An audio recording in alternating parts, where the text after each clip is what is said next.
हमरा से पीट गे तोरा पर पे घोड़ा दौड़ाई देबो दौड़ाई देबो दौड़ाई देबो गे बिना तेल के खेल कराई देबो बिना तेल के खेल कराई देबो बिना तेल के खेल कराई देबो देखै में लागे छै सुपर सुपर हिट गे तोरा सामान छगे हमरा से पीट गे देखै में लागे छै सुपर सुपर हिट गे तोरा सामान छगे हमरा से पीट गे तोरा पर पे घोड़ा दौड़ाई देबो दौड़ाई देबो दौड़ाई देबो गे बिना तेल के खेल कराई देबो बिना तेल के खेल कराई देबो बिना तेल के खेल कराई देबो Angika recording studio Rupauli Purnia Bihar.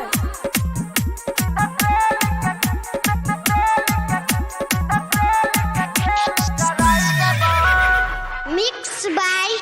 DJ Kanchan Raj Muzaffarpur.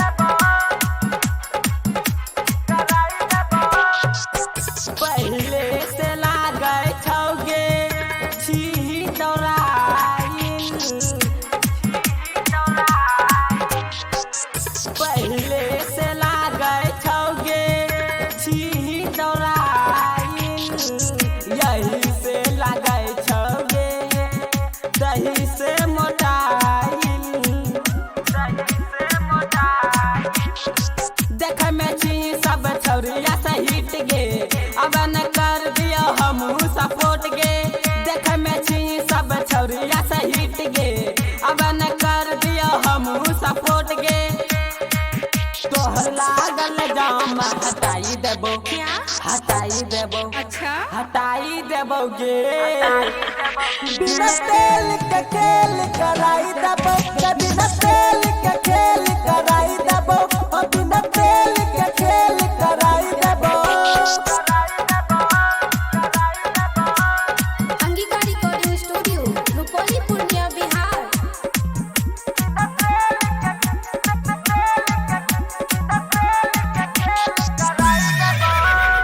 Mix by DJ Kanchan Raj Muzaffarpur. झेलल पर तो छौरी पहले वाला दर्द गे झेलल पर तो छौरी पहले वाला दर्द गे चल तो गे छौरी जब हमर वाला घोड़ा के करे न छौरी ऐसन मौका तो छूट गे काहे छौ नीरज भाई लड्डू अमित गे करे न छौरी ऐसन मौका तो छूट गे काहे छौ नीरज भाई लड्डू अमित गे पप्पू मिथिलेश के दिल से बचाई लेबो छिपाई लेबो गे बिना तेल के खेल कराई देबो बिना तेल के खेल कराई देबो बिना तेल के खेल कराई देबो देखै में लागे छै सुपर सुपर हिट गे तोरा सामान छगे हमरा से पीट गे देखै में लागे छै सुपर सुपर हिट गे तोरा सामान छगे हमरा से पीट गे तोरा पर पे घोड़ा दौड़ाई देबो दौड़ाई देबो दौड़ाई देबो गे बिना तेल के खेल कराई देबो बिना तेल के खेल कराई